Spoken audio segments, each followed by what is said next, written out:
Hello everyone. Today we will be replacing a toilet flapper and fill valve. To start off, we want to turn off the water going to the toilet.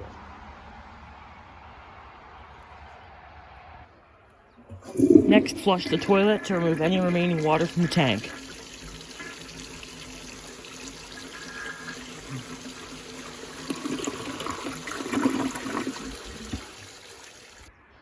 Now you're going to remove your tank lid.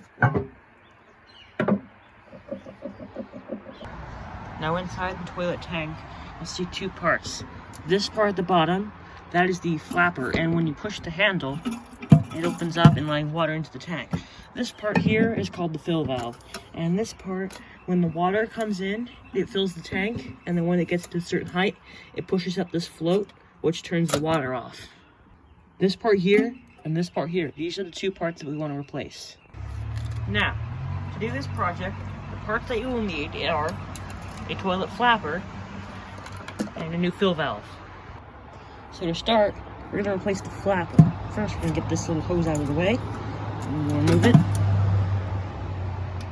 Now, we can unclip the chain off of the flush handle, and then you can pull out your little clips holding it to the flush valve. There you go. Have the old flapper out.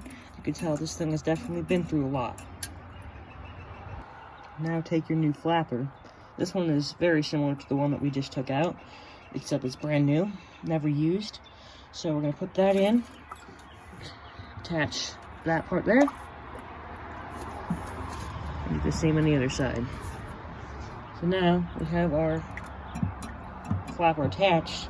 Now if we just try to attach it, it won't really open very much. So to fix that, you can take your little clip and then pop it off, and then hold the chain to where there's just a little bit of slack when the flapper is closed.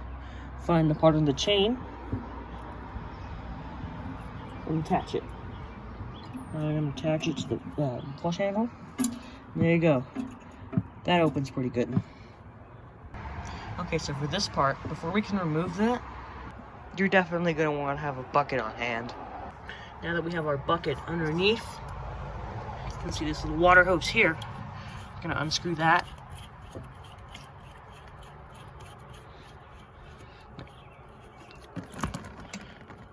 And that's why you want that bucket handy.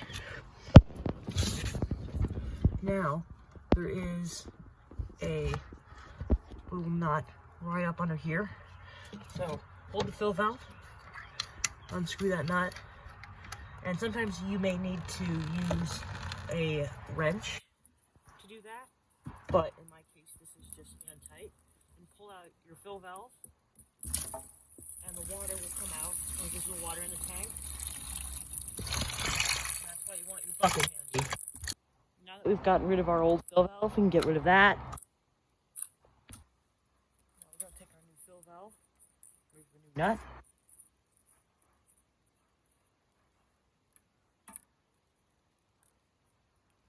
Put it into place. Now make sure that your fill valve is centered properly, and screw on the new nut.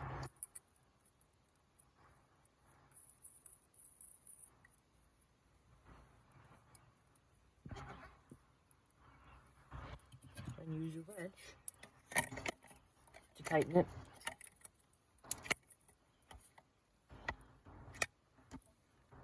Now on this hose, you'll see a little clip. You're just going to put that on the overflow tube, which keeps it in place. Now you're going to want to hold your fill valve so it doesn't twist, and screw the water hose back on.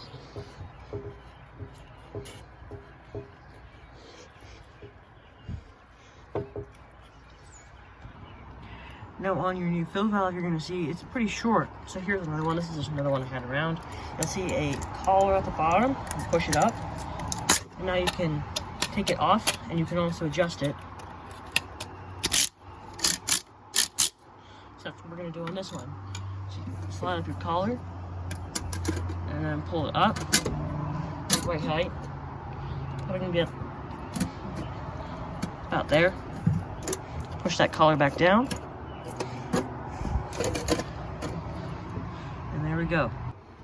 this part here, you would normally twist this if the water level is too high or too low, but in my case, it's just right. Now back down here, I'm going to turn the water back on.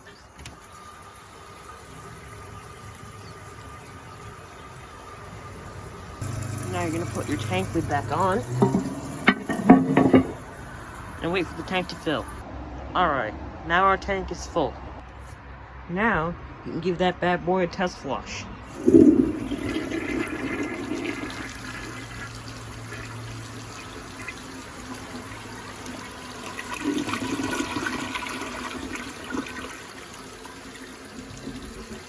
Now that's more like it. Alright, I hope this video was helpful. Please make sure to like, comment, and subscribe, and I will see you guys in my next video. Bye!